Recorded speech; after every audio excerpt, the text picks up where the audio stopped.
কোথাও কোনো আওয়াজ নেই, দ্রব্যমূল্যের ঊর্ধ্বগতি নেই, সকল কিছু মানুষের ক্রয় সীমার মধ্যে রয়েছে। আমরা কিন্তু সরকারের দায়িত্ব গ্রহণ করেছি, ১ মাসও হয়নি।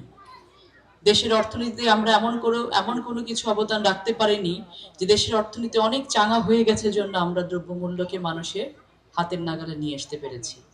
শুধুমাত্র আমাদের সদিচ্ছাটাই কিন্তু অত্যন্ত গুরুত্বপূর্ণ একটি ভূমিকা পালন করে যেকোনো সেক্টরের উন্নয়নের জন্য।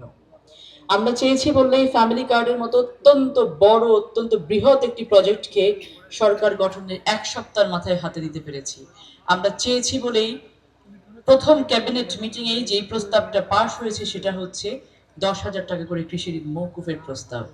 এটা হচ্ছে সদিচ্ছা এবং মানুষের উন্নয়ন করার যে ইচ্ছাটা সেটার বহিঃপ্রকাশ। আমরা বর্তমান সরকার মানুষের জীবনমানের উন্নয়নের জন্য কাজ করতে চাই। আপনারা যারা আমাদের সাথে এই উন্নয়নের কাজে শরিক হতে চান, আপনাদের প্রত্যেককে আমরা আহ্বান জানাতে চাই।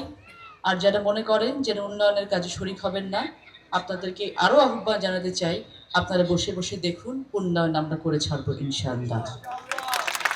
বাংলাদেশের মাটিতে বাংলাদেশের প্রতিটি জনগণ একটি রাষ্ট্রের সাথে তার জনগণের যে কন্ট্রাক্টটি হয়, একটি সিভিল কন্ট্রাক্ট হয়, রাষ্ট্র তার